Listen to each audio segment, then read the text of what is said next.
En primer lugar, me agradezco a Rav David por la oportunidad de estar con ustedes. En la verdad, por veces paso por Barcelona o por Madrid, me quedo en el aeropuerto, me dijo, de esta vez voy a quedarme algunas horas para tener la oportunidad de conocer un poco la comunidad, de tal vez hablar un poco también. Y la intención de esta conferencia es entrar un poquito, tal vez en el tema más importante del judaísmo, que es el Monte Sinai. Al final de las cuentas, la gran diferencia entre nuestra religión y las otras religiones es el Monte Sinai. No basta solo hablar de Monte Sinai, hay que también saber entender didácticamente lo que representa y cuál es la potencia de la historia que solo nuestro pueblo presenta para el mundo, y tal vez un poco de comparaciones entre religiones, y a partir de ahí vamos a intentar entender cómo Dios crió la fe judía. Empezamos entonces. En primer lugar, hay una foto que no sé si les gusta mucho, pero solo para traer la idea.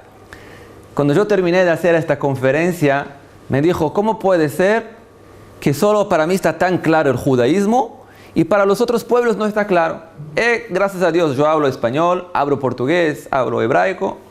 Dijo, voy a entrar en un site de un cura en Brasil e intentar hablar un poquito con él sobre fe, para ver lo que tiene a mí decir. Entré, procuré un site y había un site que dije, pregunte al cura. Algo así llamaba, hace algunos años. Entré allá y me identifiqué con mi nombre brasileño, Luciano. Luciano no parece mucho judío. Me dijo, me llamo Luciano, señor cura, tengo problemas con mi fe. Y el cura dijo, sí, por eso estoy acá, por favor, decime cuál es el problema. Y dijo, mira, a pesar que sabemos, ustedes contan que Dios habló con el hombre, con Jesús, pero ¿qué me dice que es verdad? Hay mucha gente hoy en día que cuenta que hablaron con Dios. En la historia también hay mucha gente que cuenta que habló con Dios.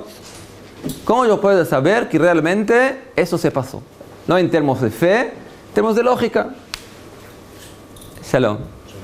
Y él me dijo, mira, voy a decir, no es posible que hay tantos millones de personas en el mundo que creen en este fato, que Dios habló con Jesús, y esto no es verdad.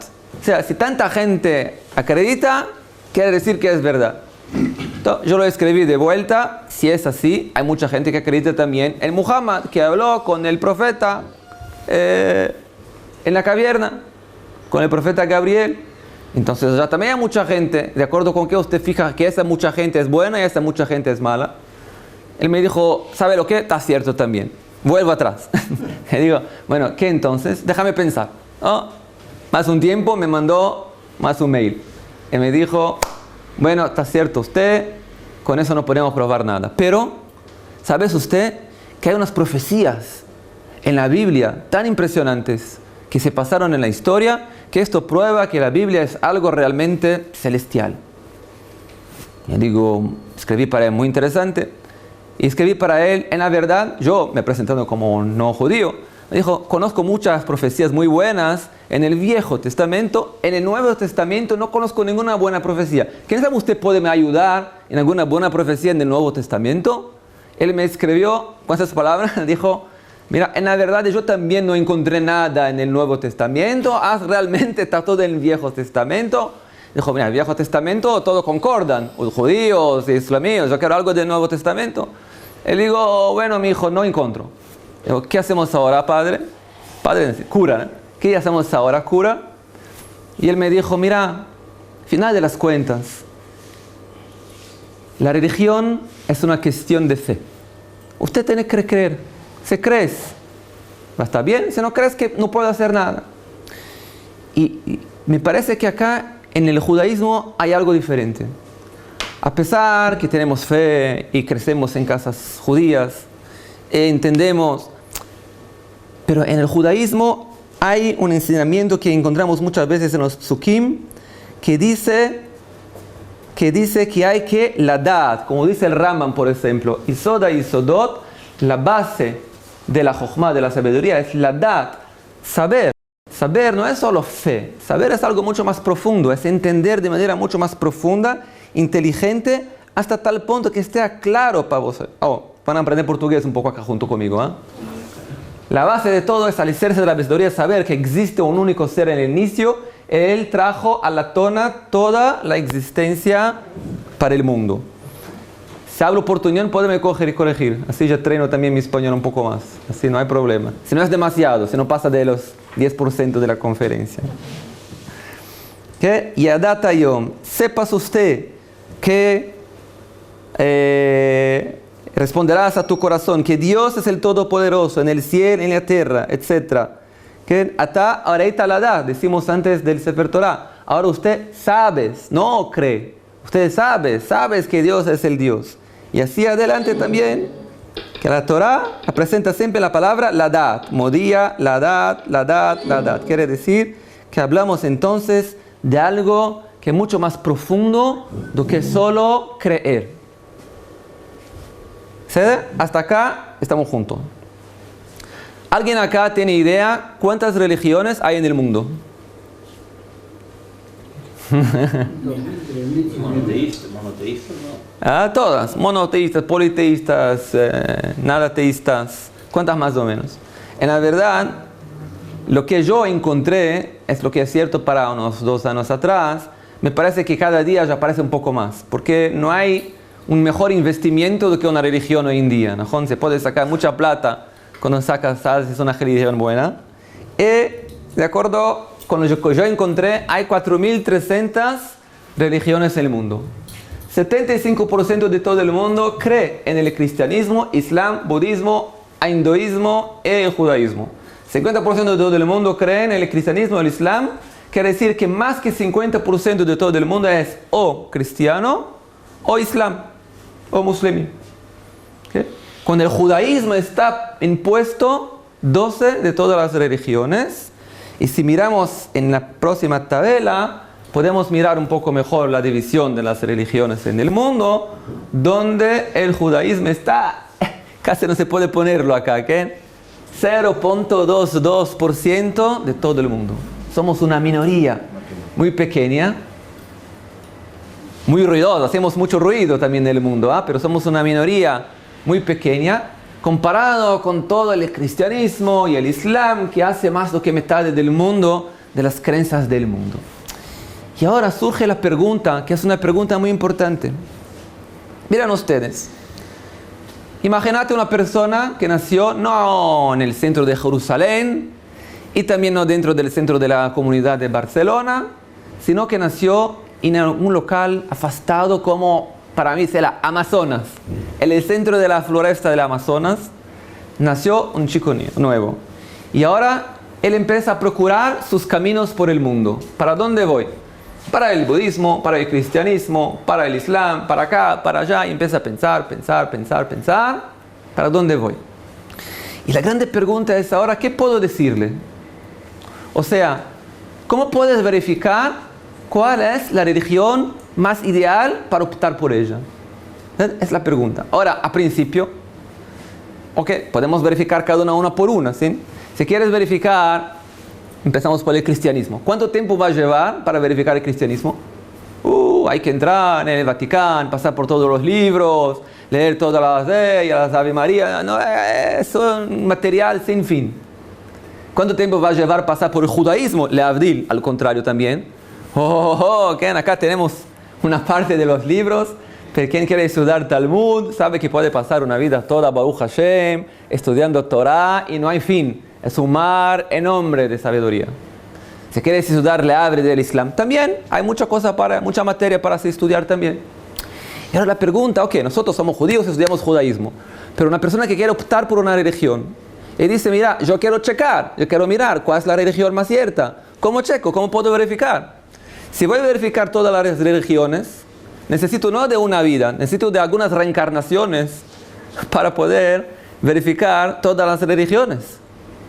¿Pues cierto o no? Sí. Y la pregunta entonces, ¿qué hago? ¿Cómo puedo verificar las religiones y optar por una religión? Si no puedo hacerlo, hay una pregunta más grave, más difícil entonces. Decimos que el tipo que estamos hablando, el amazonense, creció, dijo, ¿sabe lo qué? Ya que no tengo tiempo para verificar todas las religiones, me quedo en el Amazonas pescando, brincando, mirando, no sé, juegos de fútbol allá del país, Corinthians, Palmeiras, acá son otros, que en Barcelona, no sé. Yo no quiero hacer nada, no quiero estudiar nada, quiero solo vivir una buena vida. 120 años vivió, falleció, subió por el mundo vindouro, se encuentra con Dios. Dios lo dice, ¿qué hiciste? 120 años, toda tu vida pescando, no haciendo nada. ¿Cómo puedes vivir tanto tiempo sin nada? Y dijo, mira, Señor, perdóname. Si usted iba a ponerme en un mundo con, decimos, 2 religiones, 3 religiones, podría llegar a una conclusión, iba en tu camino. Pero usted me pone en un mundo que hay, ¿cuántas religiones? 4.300 religiones. ¿Qué quieres de mí? Que te checo todo, que voy a verificar todo. Es imposible. Ya que es imposible. Poniste a yo en una posición imposible y no puedes exigir que yo haga algo. Entonces me quedé en mi posición. ¿Qué dicen ustedes? Una buena pregunta. ¿Qué puede Dios decir para este tipo? Que lo hubiera intentado. ¿Cierto que es una pregunta difícil? No intentó averiguar ninguna. ¿Ah? No intentó averiguar ninguna. Sí, pero dijo, mira, ¿qué? ¿Voy a intentar cuántas? ¿4.000? No, voy a empezar con ¿qué? Hay 4.000. La chance es que yo voy a intentar aleatoriamente, que por casualidad, que yo voy justo a la religión cierta, es casi imposible. No hago nada. Esta pregunta que estoy haciendo para ustedes ahora, no solo ustedes no tienen una respuesta directa. Yo hice esa pregunta también en lugares en Israel, donde hay educadores, educadoras famosas. La misma pregunta no me dice nada. Yo digo, mira, ustedes son educadores, tienen que enseñar a las crianzas de Israel. Hay que saber lo que decirles. Se quedaron callados. Yo dijo, mira, hay que poner orden didáctica en la casa para saber dar buenas explicaciones sobre el judaísmo. Y acá digo para ustedes también, es importante, a pesar que para nosotros está claro, muy claro, nuestra fe, sabemos que el judaísmo es nuestra religión y todo cierto, pero es importante también saber didácticamente para nosotros también explicar lo que queremos decir cuando decimos que la religión judía es una religión tan fuerte. Y eso tiene que ver con Arsenal, pero vamos a llegar paso a paso. Acá tenemos que poner orden, hay 2 caminos para seguir. El primer camino dice el siguiente. Vamos a decir que yo estoy en Israel y quiero verificar quién es el más grande rabino de Israel. ¿Ah? Arav Rashi tal vez. ¿Qué más hay en Israel? ¿Ah? Tú. Yo. Acepto la idea. Vamos a empezar. Vamos a procurar quién es el más grande rabino de Israel. Ok, primera posición, el rabino de Gur. ¿Está bien para ustedes? Es el Rebbe de Gur. Si usted va, por ejemplo, en la Shchuna, allá en la dirección en Israel, donde todos son Hasidim de Gur, y pregunta a ellos, ¿quién es la grande sumidad de Israel rabínica? ¿Qué van a decir? El Rebbe de Gur. Ahora, si pregunta para ellos, ok, yo entendí que el primer lugar es el Rebbe de Gur. ¿Quién es el segundo? Ahora es complicado. El primero está claro, pero el segundo, ¿quién es? Imagínate que los tipos piensan y dicen, ¿sabe lo que? Hay un tipo en Jerusalén, como deciste el Señor, hay un tipo en Jerusalén, se llama Meir Kalmus, él es una sumidad rabínica muy grande, es el segundo lugar del país. No me ¿Bien? pagaste nada por ¿Viste? eso, ¿eh? ¿Ya? No te pagaste, ¿ah? No te pagué para que usted participe. No es magia negra. Continuamos. Vamos un poco para el sur de Israel y preguntamos quién es el más grande del mundo. Y van a decir el Baba Sali. Baba Sali era un señor que hacía milagros, en fin. Baba Sali, primer lugar. Bueno, está claro. Pero el segundo lugar, ¿quién es? Segundo lugar. Hay un tipo allá en Jerusalén que estudia Torah. Me parece que está en Barcelona ahora. Muy tzadik. Él merece ser el segundo lugar. ¿Bien? Y continuamos adelante.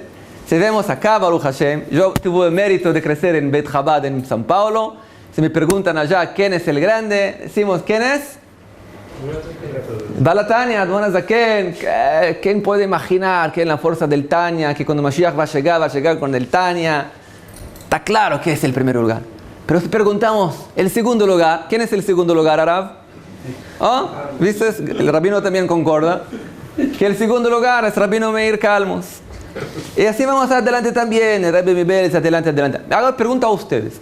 Si hicimos una visita por todo Israel, en todo Israel todos dicen, es el Rebbe E, es el Rebbe X, es el Rebbe A, B, C, pero el segundo lugar es siempre Meir Kalmos. ¿Quién es el más grande de Israel? El segundo, Meir Kalmos. ¿Por qué? Porque el primero cada uno va a decir que es su Rebbe, ¿no? Pero el segundo es importante. ¿Quién es el segundo? Todo el mundo lo dice. Ahora, acá en algo también mucho parecido también un poco con las religiones. Que si usted pregunta para un islamista, ¿de dónde viene tu religión? Bueno, es Muhammad, se encontró con el ángel Gabriel en la caverna, en el desierto, y le dio a la Torah. Vino bien. Pero decime, ¿cómo empezó la primera revelación? Él concorda. La primera revelación empezó en el monte Sinai, con el pueblo de Israel. O sea, el primer lugar es Muhammad, el segundo es Moisés. Después continuamos, vamos para adelante, preguntamos también para un cristiano, ¿cómo empezó tu religión? Es Jesús que habló, andó, caminó, hizo lo que hizo. Pero ¿de dónde empezó la historia? Bueno, claro, que en primer lugar Dios se reveló perante el pueblo de Israel en el monte Sinai y se lo sacó de Egipto. O sea, todas las religiones están casi que montadas sobre la religión judía. Si usted saca el monte Sinai, todas las religiones que se caen también. Es una primera respuesta, pero no es lo que quiero decir hoy. Es solo para dar un pequeño paso para, podemos decir. Quiero decir que vale la pena verificar entonces si midían 4.000 religiones, pero hay una religión que sirve como base, todos hablan de ella todo el tiempo, vale la pena verificarla, vale la pena estudiarla, vale la pena entenderla. Es un camino importante. El Kusari escribe un poco sobre eso también en el libro de Kusari, que él llegó para el judío porque todo lo que preguntaban sobre religión llegaban para el judío. Por todos los lugares que llegaban, judío. Entonces, ¿por qué no judío? No, los judíos se perdieron, Dios lo largó, pero todos llegaban, al final de las cuentas, para el judío. Pero hay algo más fuerte, más didáctico y más cierto de hablar. Y ese es el siguiente. Bueno, acá hay un pequeño vídeo que es un poco largo. Yo voy a saltar un poco él, pero yo quiero que ustedes miren a él. Y es un muslimí, un islamista, ¿no? Es un señor de Islam, un musulmano. No estamos musulmanos, no musulmanos simples, un académico musulmano que representa ideología musulmana seria. Yo procuré también, no me recuerdo el nombre de él, pero es en el Newsweek está escrito que es un representante importante de la filosofía musulmana en el mundo. O sea, lo que habla acá son cosas importantes en términos de ideología musulmana. Y él va a explicar para nosotros ahora por qué el musulmano, por qué el Islam es la verdadera religión. Y yo quiero que ustedes después me explican, a mí todo está claro, ustedes van a ver que está claro que no prueba nada, pero hay que definir un poco mejor por qué no hay prueba, y de acuerdo con eso vamos a poder dar una definición mucho mejor cómo se procura una religión, ¿está bien? Pero yo voy a saltar un poco, vamos a ver solo las partes importantes del vídeo porque no tenemos mucho tiempo. Vamos a ver cómo va.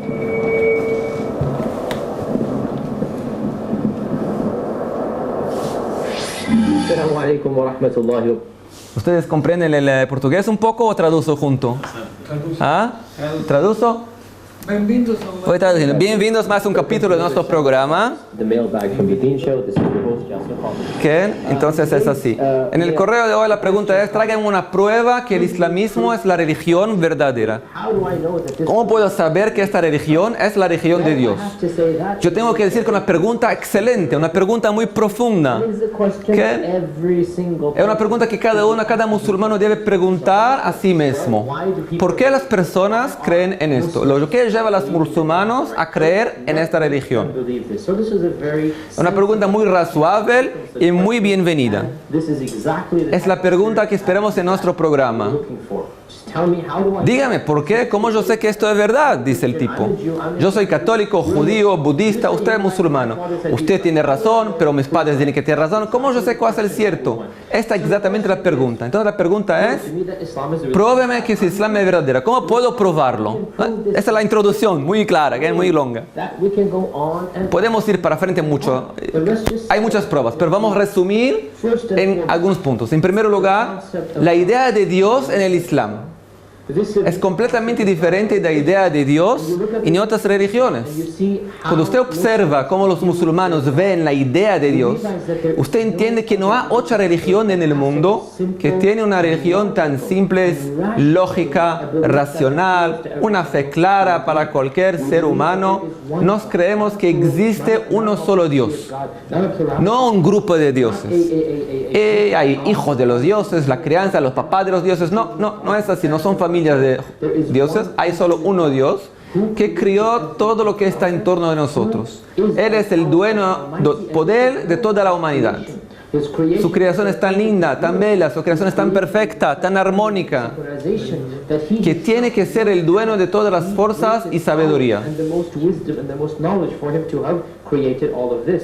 Nosotros también creemos que este Dios no es como no tiene carne y hueso. Si fuese carne y hueso, nosotros también podríamos ser dioses. Por tanto, no es un cuerpo.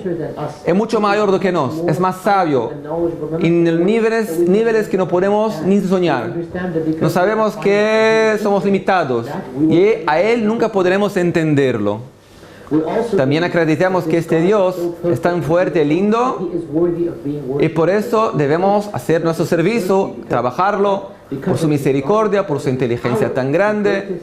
Por tanto, la mejor cosa que podemos hacer es seguirlo. Es exactamente lo que nuestra religión nos dice. Nuestro maravilloso libro, el Alcorán, dice que Dios dice que lo único motivo por el cual creó el mundo es para que podamos servirlo. Y no necesito de tu servicio, pero si usted quiere servirme es para su propio bien. Y eso es exactamente que creemos como musulmanos, que Dios no necesita de nada.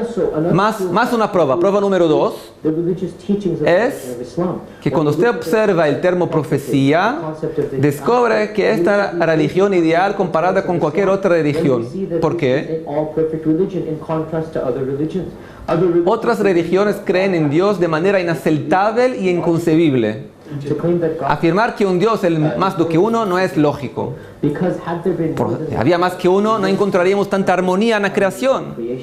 La sincronía maravillosa del mundo en nuestra vuelta, la construcción de todo en nuestra vuelta nos muestra que hay solo uno Dios actuando.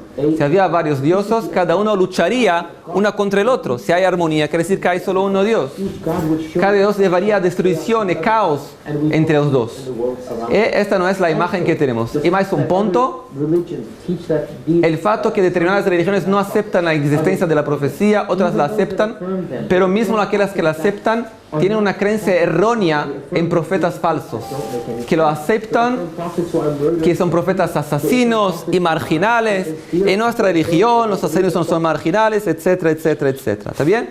Bueno, adelante, no voy a poner ustedes en 7 minutos. Después él continúa y dice también que la religión musulmana también cree en la reencarnación de las almas, en Sahar Veonesh, en recompensa del mundo vindor y también. Ok. En primer lugar, muchas cosas concordamos también, no hay problema. ¿Bien? Pero el tipo viene a probar su religión. Y yo pregunto a ustedes, ¿el tipo prueba la religión hablando como está hablando? ¿Por qué no? Primero porque se dice que es un Dios que quiere que le roguemos, que le imploremos y que le amemos, cuando ellos demuestran todo lo contrario. Eso es un problema aparte sobre la ética musulmana, es más un problema. Pero estoy hablando ahora dentro de la filosofía, sin entrar ahora si la práctica actúan como hablan o no. Decimos que usted no conoce a los musulmanes, solo la primera vez que escuchaste sobre el Islam es ahora. Entonces, lo que él habló, ¿te convenció? No da ninguna prueba. No es real. ¿Cómo? No es real lo que explica. No es real, quiere decir que no es real en el mundo musulmano. Sí, pero yo digo, decimos que es real. Decimos que los musulmanes son buenas personas, creen en un Dios, se comportan bien. Decimos que es así. La prueba, yo estoy poniendo una prueba para cómo puedo medir una religión que es verdadera. Y el tipo me trae, ¿cómo voy a decir? Lo que cree dentro de la religión. Voy a dar una definición mucho más cierta para ustedes, para que entiendan lo que estoy hablando. ¿Okay? En cada religión hay siempre dos partes. Si ustedes te recuerdan solo eso que voy a decir ahora, ya hicieron el trabajo de la conferencia. En cada religión hay siempre dos partes. Nosotros llamamos esto de la carta y el remitente. ¿Entiende? Cuando usted envía una carta para alguien, usted escribe lo que quiere decir, el contenido, y hay también para dónde estás enviando la carta. Así es. Y en cada religión es exactamente la misma cosa también. Hay en cada religión el contenido de la religión, quiere decir lo que la religión acredita, o lo que dice, las mitzvot, lo que hay que hacer, las creencias de la mitzvah. ¿Te creen en uno o dos dioses? 1, 2, 3, 4, ¿cuántos dioses te crees? ¿Te crees en reencarnación o no? ¿Te crees en mitzvot o no? ¿Hay que respetar al padre o no? O sea, todo lo que hay dentro de la religión, lo que hablamos antes, que son libros sin fin en todas las religiones, eso es el contenido. Eso es el contenido de la religión. Pero hay una parte también que tal vez es más importante de la religión para empezar con la religión, que es el remitente. El remitente es quién lo envió, cuándo y cómo. Ahora, si yo pregunto para usted, por favor, me enseñe tu religión, me pruebes tu religión, no estoy hablando del contenido. No me importa el contenido, no tengo tiempo para el contenido. Hay muchos contenidos en todo el mundo. Yo quiero el remitente. ¿De dónde viene? ¿Cómo empezó? ¿Quién envió? ¿Cómo empezó esa historia? ¿De dónde viene? Yo puedo decir dos cosas. Déjalo terminar primero. Primero déjalo Si terminar. está preguntando. No, lo está ¿Está planteando. preguntando o está No, no estoy preguntando, estoy afirmando ahora por enquanto. ¿Bien? Quiere decir, tenemos que decir de dónde viene. ¿De dónde viene? ¿Cómo se empezó? Y ahora podemos medir. Si usted va a verificar en 4.200 religiones el contenido, nunca va a terminar. Pero si usted va a verificar el remitente, terminas en 10 minutos. Un trabajo que pensamos que va a llevar una vida entera, se puede terminar en una conferencia de media hora. Y es impresionante eso. Hace poco tiempo atrás llegó en Arahim, en Israel, un tipo, un joven, que largó el judaísmo. Viene de una familia ortodoxa y largó el judaísmo. Empezamos a hablar y yo dijo a él, mira, ¿cómo larga el judaísmo? Es la religión más lógica. Dijo, ¿por qué lógica? Hay tantas religiones. Dijo, se te prueba en 5 minutos que el judaísmo es la religión más cierta. Si hay una religión, es la religión más cierta. ¿Qué te dice? Es imposible. Y lo hizo como estoy haciendo ahora con ustedes. Terminé de hablar con él, él me miró así y dijo, nunca escuché eso. Dijo, pero es así. Dijo, bueno, tengo que verificar, te vuelvo mañana. No puede ser. Verificó, ¿no? Volvió mañana, mira, no tengo lo que decir. Lo que deciste está claro, no puedo. La pregunta es, tal vez, la propia religión judía, probar la religión, pero comparando religiones, el remitente judío es lo más increíble. Vamos a ver cómo ese funciona. ¿Bien? Entonces, nosotros vamos ahora en la conferencia, en la continuación, entrar solo en los remitentes. No me interesan los contenidos. En el mundo también de los vídeos, en lo internet hoy en día, todo funciona así también. Las discusiones entre religiones discuten los contenidos. Por eso nunca se termina la discusión. Uno trae un pasuk, no este pasuk, ese se mudó, ese se cambió. No sale, no termina nunca. La discusión no termina nunca. Pero los remitentes nunca discuten. ¿De dónde empezó, Señor? Ustedes sos católicos, sos islamistas, sos budistas. Decime cómo empezó y si es lógico probar, empezar una religión de esta manera.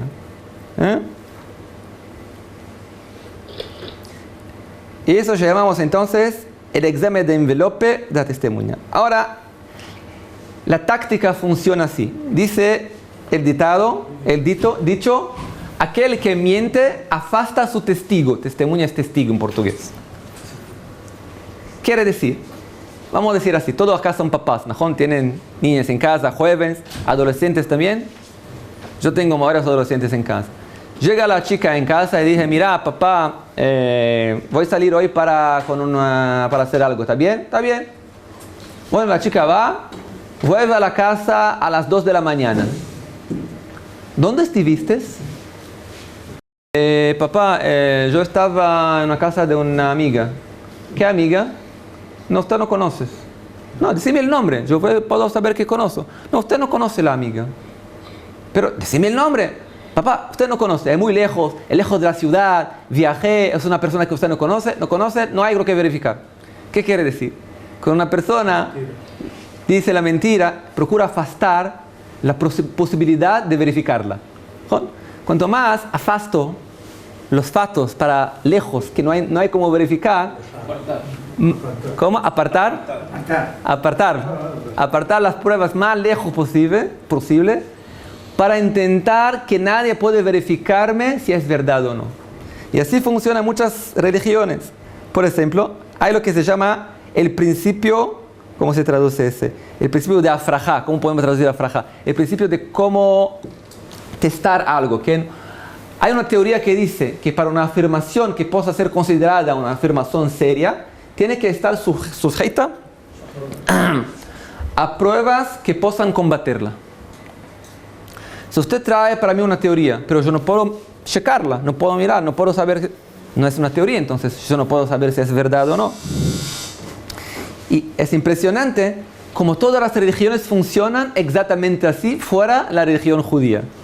Por ejemplo, decimos que yo voy a contar una historia para ustedes ahora. Yo estaba una vez, vuelvo a Amazonas, llegué una vez en Amazonas, ustedes ya me conocen que tengo fuerzas muy fuertes, ¿no? Soy el grande rabino de la historia hasta ahora.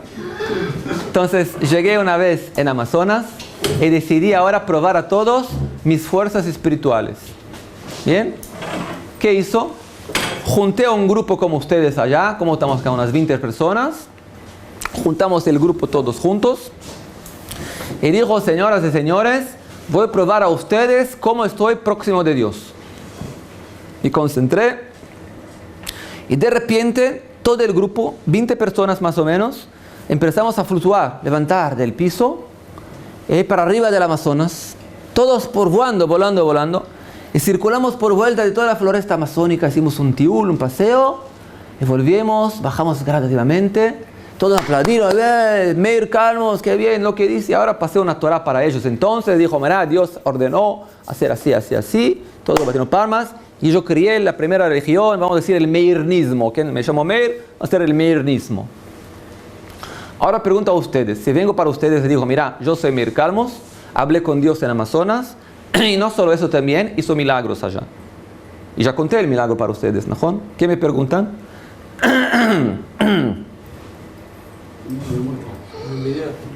Demostrar, ¿no? Bueno, vídeo no hay. ¿Hay un copo de agua tal vez? Vídeo no hay. ¿Qué me preguntan entonces? Los testigos, ¿no? En la verdad, hay testigos. Mira, estas son las personas que estaban conmigo en Amazonas. Esto se pasó, eso ya es una foto de 30 años atrás. Hay acá el más nuevo, tiene 120 años, vamos a decir. ¿Qué? Y ustedes van a decir, bueno, podemos hablar con ellos, son testigos, ¿no? Digo, puedo hablar con ellos. ¿Qué quiero decir con esto? Que no tienen pruebas, es demostrable. Es muy fácil hacer una religión nueva así, ¿no? Se pasó el milagro en Amazonas, es con testigos viejos, no existe, no está, no puede checar. Pronto tiene una nueva religión, una historia fantástica y no hay problema ninguno. Baruch atah Adonai Eloheinu melech haolam shakol niyah bidvaro.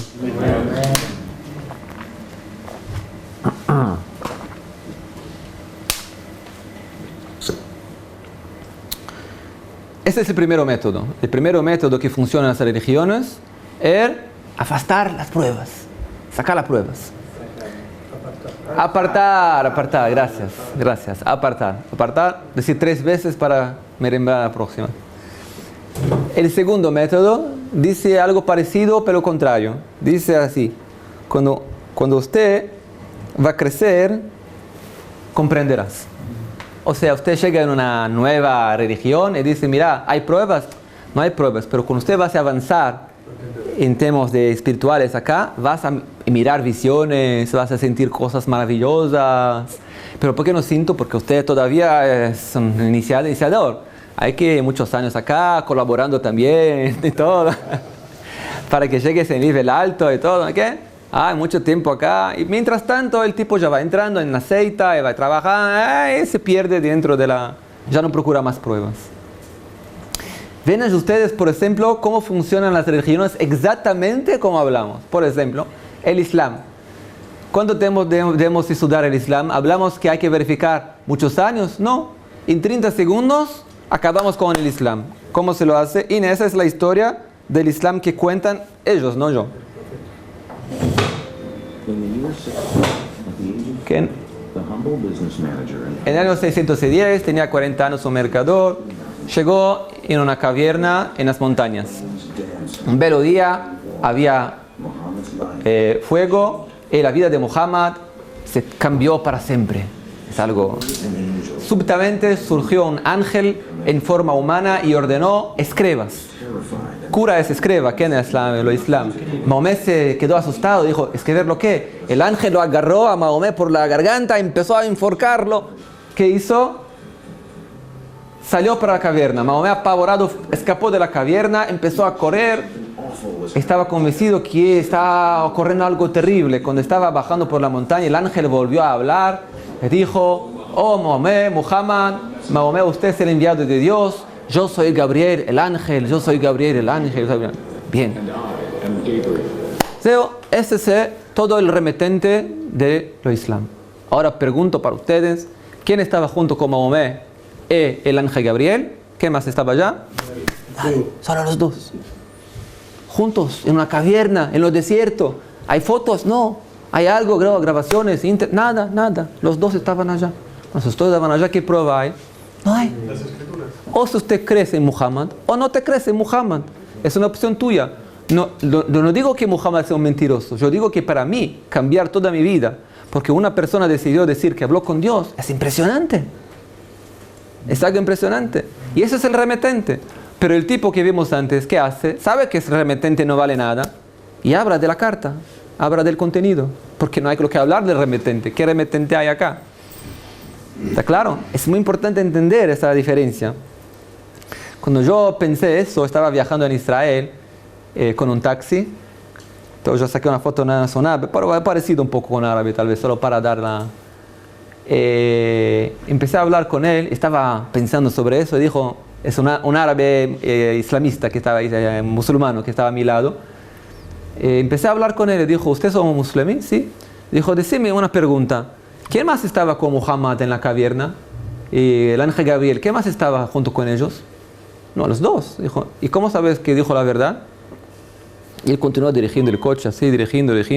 Yo ya me preparé para saltar del coche, ¿qué? Porque no está en esta época, ahora es más peligrosa, aquella época estaba más tranquilo. Estaba dirigiendo, de repente me miró así con la fase y me dijo, ¿sabes que nunca pensé en eso? Así me dijo. Dijo, mira, es mejor que usted piense porque vive toda tu vida en torno de esta historia, pero hay que verificarla. No digo que Muhammad es mentiroso, puede ser que una buena persona, pero verifiques. Vea lo que hay por detrás de eso, es una historia fantástica. Cambiaste toda tu vida, pero hay que saber cómo empezó la historia. Muy simples. Ahora, vamos a decir así, si miramos la región islámica hoy en día, tenemos entonces, ¿cómo se dice en español? Una corriente, varias argolas, ¿cómo se dice? Círculos, que empezó con una corriente. Y cada parte de la corriente, ¿cómo se llama? Un eslabón de la cadena. Una cadena. Un eslabón de la cadena. Entonces tenemos una corriente con cadenas. Ese es lo islam hoy. También mucha gente, una cadena enorme. Casi 40% de la población hoy en día siempre va para adelante. Vamos para atrás y preguntamos bien, ¿quién contó la historia de esas cadenas que tienen nombre? Más cadenas. Y también antes también. Pero ¿cómo empezó el remitente? ¿Cómo fue la primera cadena de la historia? Esa es la primera cadena. Ahora pregunto a ustedes, si tienen una corriente, en términos físicos, con varias cadenas, Eslabones. ¿cuál es la fuerza total de la corriente? Por definición física, ¿cuál es? Es la fuerza de la cadena más flaca. Si tienen una cadena enorme, pero hay una cadena flaca, la fuerza de toda la corriente es la cadena flaca. Entonces, si tiene una corriente enorme, muy grande acá, muy grande en la cadena, pero empieza con una corriente, una cadena flaca, esa es la fuerza de todo el Islam. Punto final. ¿Ven? Así terminamos con el islamismo, con el Islam. Y podemos ir ahora para el segundo, que es el cristianismo. El cristianismo es un poco más complicado para decir cómo empezó. O sea, el Islam tenemos un punto inicial que empezó con Muhammad, el ángel Gabriel, Mahomet y Gabriel. En los cristianismos los historiadores discuten entre sí también dónde empezó esta historia. Porque no hay Muhammad al Sinai No hay una revelación única sobre Jesús que trajo la Torá. Es muy complicado. Vamos a decir que empezamos tal vez cuando Jesús caminó en la agua en frente de varios testigos. Oh, acá hay testigos. Usted habla con... No, nosotros tenemos testigos. Él caminó en la agua, pero había testigos que lo miraron caminando y haciendo milagros. Y también distribuyendo pan y haciendo varios milagros. Decimos que hay entonces algo para hablar. ¿Ok? Entonces tenemos el cristianismo. Tenemos un punto inicial, que es un punto un poco más fuerte, diciendo, ok, varias personas miraron al tipo caminando y haciendo milagros. Hoy en día tenemos también una cadena grande con varios creyentes del cristianismo también. Pero el gran problema es así. ¿Cómo sabemos que habían tantos testigos allá? ¿Quién contó la historia? Después, más tarde. No fue en el momento histórico que pasó los puntos, ¿no? Varios años después, que para ser más detallados, hay Marcos, Lucas, Mateo, Yohanan. Uno es 70 de la contagen de la época cristiana, 85 después, 90 después, 110 después. La canonización en Cartago, que fue 397 después también de los casos. O sea, todo lo que cuentan la historia no estaban allá. Ellos vienen y cuentan una historia antigua diciendo, ¿saben o qué? Había algunos decenas de años atrás una historia fantástica que se pasó en frente de varios testigos. ¿Puedes probar? ¿Sí? En Israel, ¿dónde están los testigos? En el Amazonas. Ya murieron también. ¿Cuánto vale esa historia entonces más una vez? Tenemos una cadena en el medio ahora. ¿Ven ustedes? Ahora la cadena no está como el Islam arriba, está en el medio. Porque usted cuenta una historia grande, pero ¿quién está contándola? Una persona también. Entonces, más una vez, tenemos un infiltrador de la historia que cuenta la historia en el medio. Y por tanto, más una vez, el valor de la corriente, cuando hay una cadena flaca en el medio, es el valor de la cadena flaca. Y punto final. En este punto mucha gente ya pregunta, bueno, ¿quién sabe también en el judaísmo hay un infiltrador dentro de la historia? Más un poquito. Es una pregunta que puede ser hecha. Ahora que pasamos entonces por las dos religiones, voy a pasar también para adelante. Y llegamos entonces finalmente en el judaísmo. Ahora empezamos con el judaísmo. En primer lugar, ¿cuál es la historia? ¿Cuál es el remitente del judaísmo? Un pequeño vídeo solo para traer un poco de ambiente para lo que hablamos.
¿Qué dicen ustedes? ¿Ese es el remitente? No. No es el pueblo. Todo el pueblo. Es un cuento de milagros que fueron hechos perante el pueblo de Israel para probar que Dios está con el pueblo de Israel. Es tal vez una parte del remitente. ¿O no? No, Hay que porque demostrarlo. en teoría Los testigos faltan. ¿Ah? ¿Faltan los testigos? están muertos. Todo. ¿Ah? Están muertos todos. Todo el pueblo. Están muertos todos los testigos. Lo mismo que los viejos. Oh, esa es la segunda pregunta que ya preguntamos, si hay una infiltración de la historia. Pero antes de entrar si hay una infiltración o no, lo pregunto, vamos a intentar entender, estamos procurando ahora el remitente judío, donde empieza la historia realmente, qué es la base del judaísmo. ¿Okay? Viene el Rambam y dice el siguiente: el pueblo no creyó en Moshe Rabbeinu por los milagros que hizo, porque quien cree en milagros puede quedarse con un punto de dudas en su corazón. Es un Rambam muy interesante que habla sobre eso. Lo que creyeron en Moshe Rabbeinu entonces, trae el Rambam en la continuación. ¿Por qué entonces creyeron en Moshe? Por el monte Sinai. Cuando nosotros vimos y nuestros oídos escucharon el fuego y las voces y las llamas, y Moshe entró en la nébula, y la voz hablaba con él y nosotros escuchamos. Así dice el Rambam. Y acá es un Rambam muy importante en términos filosóficos para intentar entender qué quiere decir el Rambam cuando dice que milagros no son pruebas. Al principio eso que el Rambam me está diciendo acá, ¿no? Dice, milagros pueden poner dudas. La Torá escribió que cuando Dios se reveló en todos los milagros de los Egipto, dijo todo el tiempo, para que sepan ustedes que yo soy Dios, para que sepan ustedes que yo tengo la fuerza, para que sepan ustedes que yo estoy con el pueblo de Israel. O sea, el propio Dios afirma que milagros tiene fuerza. Yo no me puedo imaginar, si yo estaba en Egipto, iba a mirar todo lo que pasó allá, me creo que no había dudas más. Me parece. ¿Qué quiere decir el Rambam entonces cuando dice, no, milagros no basta? ¿Por qué no basta? ¿Por qué no basta? Hoy en día, si pudimos hacer los milagros que pasaron en Egipto, todos los pueblos del mundo iban a se juntar a nosotros, me parece. ¿Por qué no basta entonces milagros? Y ese es un punto muy, muy, muy importante para entender por qué necesitamos del monte Sinai. ¿Por qué no basta los milagros? Milagros son cosas tan grandes. Decimos milagros pequeños, traer panes o andar, caminar en el agua, no es un milagro puede ser magia. Pero milagros que tienen que ver con un pueblo todo históricamente, que son duradores, como los traídos del Egipto, por días, con fatos históricos que son impresionantes en términos que no se puede imaginar naturalmente cómo se pasaron. ¿Por qué no son pruebas? ¿Por qué no son pruebas buenas también? Y acá hay que intentar entender un poquito también. Mira, cuando Dios se reveló perante Moshe Rabbeinu, el propio Moshe se quedó con miedo y dijo para Dios, usted se revela a mí, pero cuando yo voy a decir para el pueblo de Israel que usted se revelaste para mí, no van a creer, van a decir, ¿quién dijo que Dios habló con usted? ¿Oh? Es interesante que es la misma historia de Muhammad, de Mahomet también, pero allá no preguntan a él. Pero Moshe Rabbeinu sabía que los judíos son inteligentes y van a decirlo, mira, usted cuenta una historia fantástica que Dios habló con usted allá en Midian, pero ¿quién dijo que es verdad? ¿Cómo puedo saber que es verdad? Entonces Dios lo dije, ¿sabe lo que? Eso concordo con usted. Eso va a vir después en el monte Sinai. En Egipto no es certeza que van a creer que yo hablé con usted. ¿En lo que creyeron entonces en el Egipto? ¿Por qué hicieron tantos milagros en el Egipto? Ven a ustedes. Voy a sacar un poquito más para frente. Pasamos ahora, semana pasada, Najón, por el séptimo día de Pesach. ¿Qué pasó en el séptimo día? La abertura del mar. En el final de Shirat Hayam, del Cántico del Mar, dice el Pasuk, Vayar Israel et hayad hagedolá asher asa Hashem bemitzrayim, vayarau ha'am et Hashem, vayaminu b'Hashem u'b'Moshe avdo. Traducción tengo acá, tengo. La traducción es la siguiente: al ver los israelitas el gran poder que el Señor había desplegado contra el Egipto, mostraron reverencia ante Dios y tuvieron confianza de fe, que Yaminu Emuná es fe, en él y en su siervo Moisés. O sea, me parece que en este punto el pueblo de Israel creó en Dios por los milagros. Está escrito que creyeron en Moshe Rabbeinu 100%. ¿Qué falta entonces? Mira, yo voy a cambiar la historia un poquito. Decimos que ahora, ya que todos creen en Moshe, ¿no? ¿Creen en Dios? Sí. ¿Creen en Moshe? Creen. Traga la Torah, que Moshe Rabbeinu ahora haga como Muhammad, como Mahomet. Traga una Torah y dije, mira, ¿creen en mí? Sí. Esa es la Torah. Por favor. El Shulchan Aruch, la Torah, empiezan a trabajar. Pero Dios dijo, no. Hay que hacer más algo. ¿Lo que falta? ¿Por qué la creencia que tenían acá no basta para el que el pueblo de Israel empieza a guardar la Torah? ¿Qué creen ustedes? La prueba principal. Lo que hay que entender es el siguiente.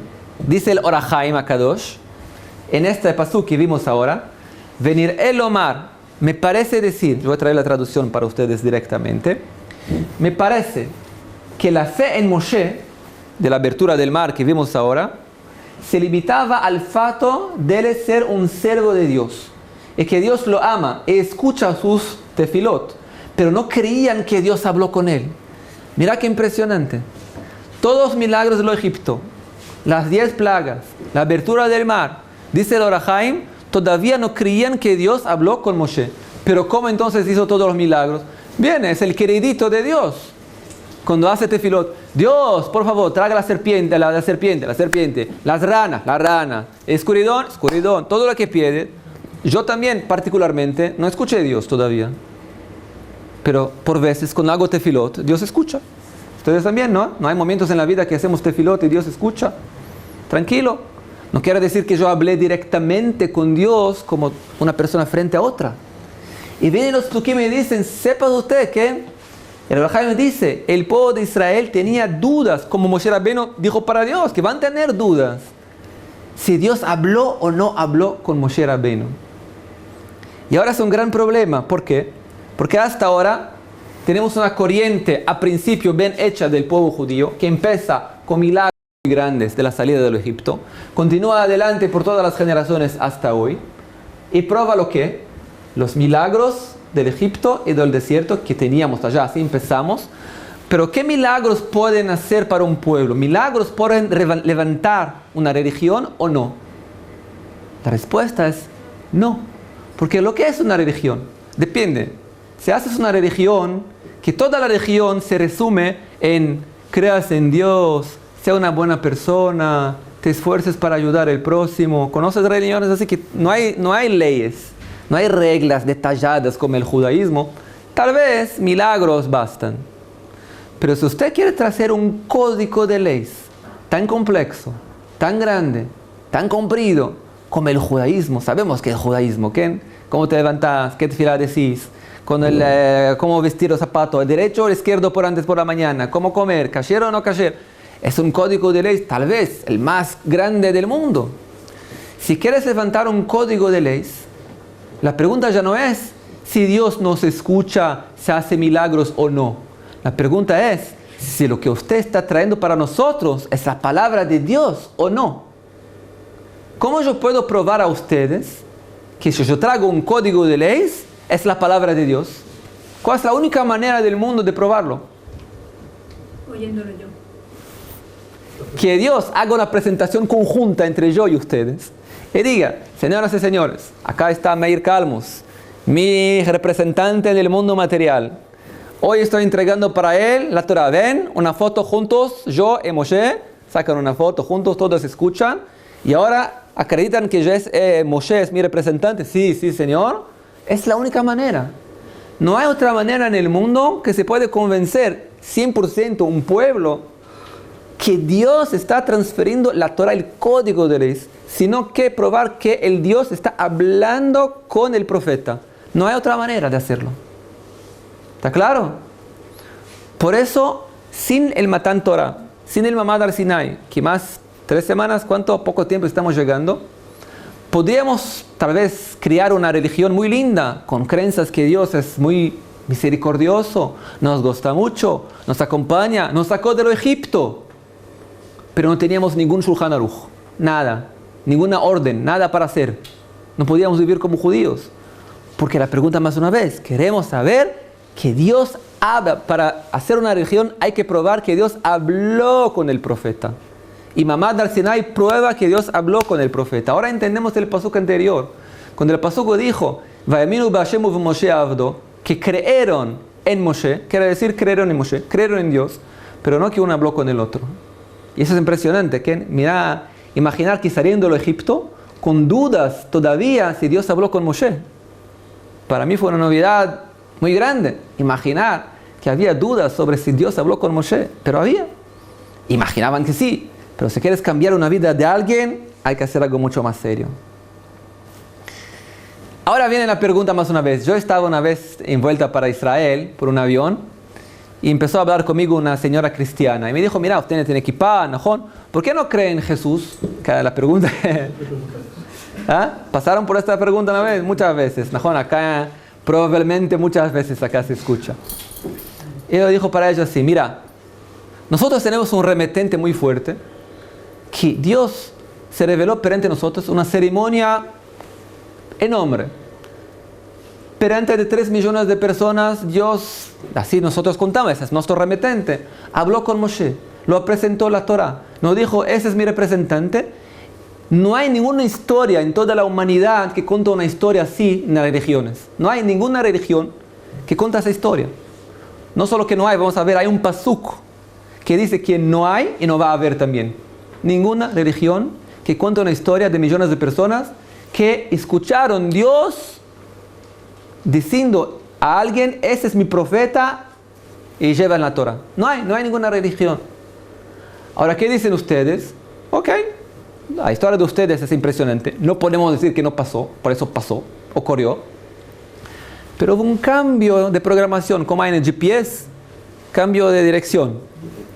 Ustedes pecaron y Dios decidió que hasta ahora era pueblo de Israel, ahora el nuevo representante es Jesús. Y dijo, mira, si Dios quiere cambiar la programación, no tengo ningún problema. Pero yo crecí en Israel, yo hice tzavá también por unos años, y yo sé, por ejemplo, en la tzavá, hay, sabes, muchas veces se trocan los oficiales. ¿Alguien hizo tzavá acá en España? En España sí. Cuando se troca el general, por ejemplo, de la posición, ¿qué se hace? Se manda un mail, el general fue trocado, o está en una ceremonia en nombre, ¿quién con todos? Y nos trajo. Esa es la fiesta de ceremonia en Israel del cambio del Ramatkal, del supremo jefe del estado de la militar de Israel. ¿Okay? Así se cambia el Ramatkal. Hace 2-3 años. Así se cambia el Ramatkal. Se hace una ceremonia en nombre, se levanta la bandera, él se trae, él se bate palmas. ¿Qué? ¿Por qué se hace todo eso? ¿Por qué se hace todo eso? Porque todos tienen que saberse que trocó el Ramatkal, hay que hacer algo grande. Es una mudanza tan grande en la tzavá que hay que hacer algo grande, algo completo, una ceremonia, explicar a todos, hacer algo respetuoso también. ¿Cierto o no es cierto? Ahora, si ustedes, dijo para la mujer, que quieren cambiar a toda la programación mundial, ¿y qué están cambiando? Toda la esencia, todo el motivo, todo el sentido del mundo quieren cambiar. Y concordan con nosotros que Dios ya hizo una revelación una vez. ¿Te crees que Dios va a revelar para alguien en el desierto, en una caverna o no sé de dónde? Si quieren cambiar, por favor, que Dios haga más una vez la ceremonia, empezamos más una vez, y yo estoy con ustedes, no hay problema. Si Dios se revela más una vez para usted o para Jesús, para quien quieres, y yo estoy presente, voy a mirar, yo cambio todo. Pero aún mientras tanto no hay cambio, y quedamos con nuestro Dios. Muchas gracias. Obviamente no había mucho lo que hablar, y se quedamos por así. Y en el pasuk que dijo para ustedes antes, mira qué pasuk fuerte. Buscan en tiempos pasados, desde los tiempos antiguos, cuando Dios creó el hombre en el mundo y por toda la tierra. Y pregunta si alguna vez ha sucedido o se ha sabido de algo tan grande como esto. ¿Existe algún pueblo que haya oído como vosotros la voz de Dios hablándole de en medio del fuego y que no haya perdido la vida? Quiere decir que todavía no murió. Dije, no murió, no hay con quien conte la historia. ¿Okay? Ustedes escucharon y vivieron para contar la historia adelante también. ¿Hay alguna historia tan impresionante así? Una vez alguien preguntó en Israel al Rav Mordechai Neugershan. ¿Escucharon una vez a él? Un rabino importante de Israel que habla mucho también en conferencias, no en español lamentablemente. Y lo preguntaron, yo estaba en la tzavá, y él dijo, pregunten lo que me quieren, cualquier asunto de judaísmo que quieren. Y alguien me preguntó, ¿el judaísmo cree tal vez en seres de otros mundos? Y él dijo, mira, voy a decir, si mañana de mañana baja un disco volador acá en Barcelona y sale de dentro del disco 2 tipos verdes, así con antenas para adentro, diciendo caja, no tengo problema ningún con la religión judía. Puede ser que existen, pero una cosa puedo te prometer, que cuando abran la boca, esta historia nos van a contar.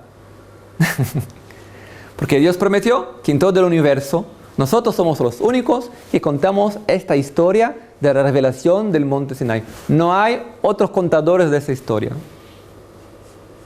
Y ahora la grande pregunta es, ¿por qué no hay otros contadores? Si es una historia tan grande, tan buena, tan fuerte, si yo quiero ahora hacer una nueva religión, ¿por qué no montar entonces la mejor historia? ¿Por qué hacer esas historias de cavernas y tan lejos? Vamos a hacer la historia más fuerte. Vamos a levantar una nueva religión con una historia de revelación pública delante de no 3 millones de personas como los judíos, delante de 1 billón de personas, 1 trillón de personas. ¿Qué me importa? ¿Por qué no podemos levantar una historia como esa? Y acá llegamos en lo que hablamos antes. ¿Por qué no puede ser que hay un infiltrador de la historia del judaísmo dentro de la historia? ¿Está bien? Y esa es la última parte para cerrar por todos los lados nuestra lógica. Esa es la cuenta de cuántas personas viven de Monte Sinai. Ese es el resumen que hablamos antes también, que es importante también, que dice, más una vez, que el judaísmo tiene las corrientes, las cadenas, y 2 pruebas. Una prueba de la evidencia de profetas de la ley de Moisés, ese es Mamad Ar Sinai. Y la otra prueba, los milagros de los egipcios, que no es nada también. Prueba, lo que prueban, el poder de Dios, su preocupación por el pueblo de Israel. También es parte del remitente, pero son 2 partes distintas del mismo remitente. Una prueba la fuerza de Dios y su empatía perante el pueblo de Israel. La otra prueba que el Shulchan Aruch es de Dios también. Y eso solo el Mamad Ar Sinai puede hacer. Y ahora volvemos entonces. ¿Dónde está el infiltrador? Yo paso para adelante porque... teoría Tashtala, la teoría de la implantación. O sea, si puede ser, es posible que hay un implantador dentro de la historia judía. ¿Qué dicen ustedes? Vamos a intentar entonces. En primer lugar, hay que celebrar que el pueblo de Israel es el pueblo más crítico que había en la historia, como vimos antes también con Moshe, que tenían dudas si Moshe habló o no habló, etcétera, etcétera. Pero vamos a hablar del implantador. Si hay un implantador de la historia, ¿dónde puede hacerlo? En 2 posiciones. O en la posición inicial de la corriente, la cadena número 1, vamos a decir, o más adelante en el medio de la historia, en algún punto de la historia. Estamos procurando dónde está el implantador. Vamos a decir que el implantador está en la primera generación.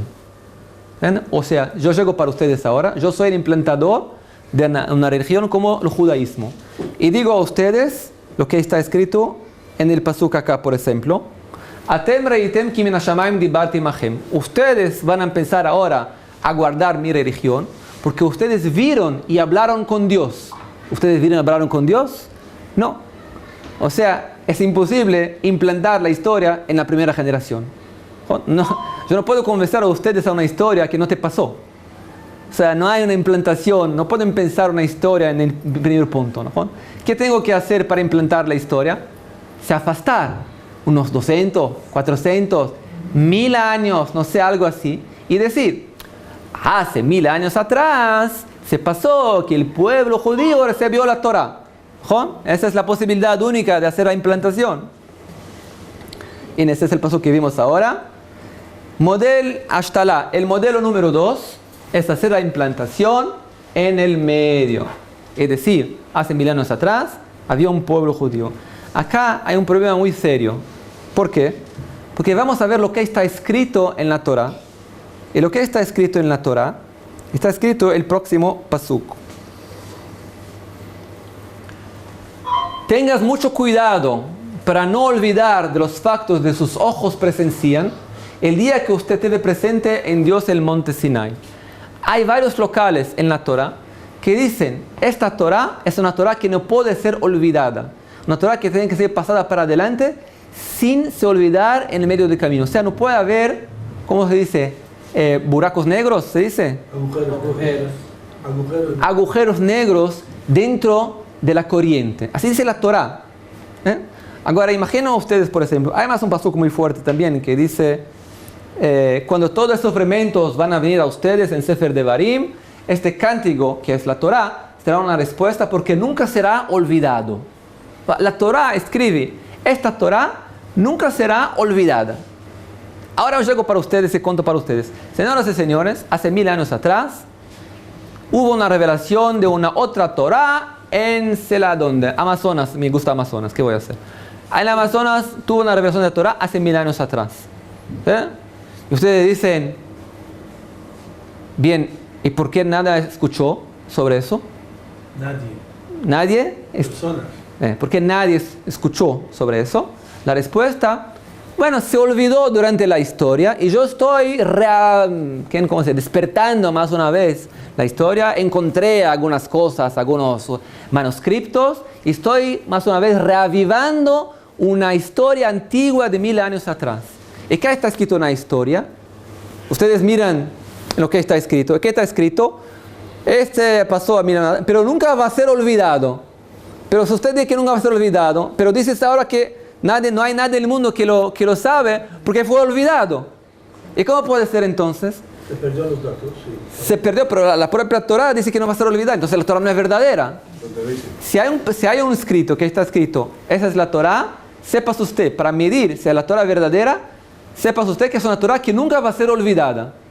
Entonces usted llega para mí, en el medio, en la corriente mediana, y me dice que es una Torah nueva que fue olvidada, entonces hay alguna mentira en la historia entonces. No tiene dónde empezar entonces. Si empiezas en el comienzo, nadie te va a creer. Si empiezas en el medio, van a preguntar dónde están los judíos, dónde está la historia, por qué nadie escuchó, por qué no hablamos, por qué no nadie escuchó una historia tan fantástica que se ocurrió en el medio del punto central de la historia antigua, al Egipto. Era el centro de toda la historia, toda la cronología de la historia antigua viene por el Egipto. Se pasó una historia fantástica en el Egipto, se olvidó y de repente nada le escuchó y ustedes vienen para mí, ¿cómo es posible?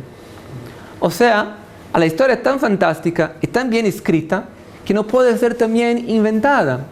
Y ese es el motivo que la Torah promete entonces que no solo no va a haber una historia, no escuchaste, también nunca va a haber otra historia. Más una vez, una de las pruebas que podemos ver también, que no hay ningún pueblo en el mundo que cuenta esta historia. Y eso prueba cómo la Torah puede hacer cerrar a sí misma. Sí, ¿quieres hacer pregunta? Yo quiero ser incrédulo y digo, mira, pues sí que hubo una contradicción. Escribieron ahí que no será olvidada, pero se olvida. Pero ahora usted tiene que empezar a guardar la Torah. Y está escrito una Torah falsa, entonces ¿vas a recibir la Torah o no? Una Torah que te parece que no es verdadera. Vas a cambiar toda tu vida por una Torah que se fue olvidada y cuando usted lee, está escrito que hay profecías allá que no son verdaderas. ¿Cómo puedes empezar una Torah así? Es impresionante, ¿qué? En verdad, quien me acompaña en Israel también, por ejemplo, puede procurar, hay profesores, por ejemplo, en la Universidad de Tel Aviv que intentan decir que hay un infiltrador, pero cosas impresionantísimas. Ellos intentan decir que, por ejemplo, unos 600 600 años antes de la destrucción del primer templo, hicieron una infiltración para probar que en verdad inventaron la historia de Yoshua y todo, más una vez. Imaginan ustedes que estamos hablando de una diferencia de, por ejemplo, si yo afasto la historia por 600 años, si yo digo hoy, yo estaba ahora en Palma, por ejemplo, ¿ok? Si yo voy ahora a empezar a inventar historias que se pasaron en España hace 500 años atrás, es una historia muy próxima, muy cerca. No se puede inventar historias tan lejos. Hay que afastar por 1500 años. Es algo un acto casi imposible de hacerlo. Por eso, más una vez, esa es el motivo que no encontramos en términos religiosos ninguna otra religión que trae también esa misma historia. Y esa es también la fuerza, el nombre del pueblo judío, que sustenta una historia que nadie en el mundo puede traerlo también. Es la fuerza del Mamad Har Sinai también. Hay más un problema también para el infiltrador.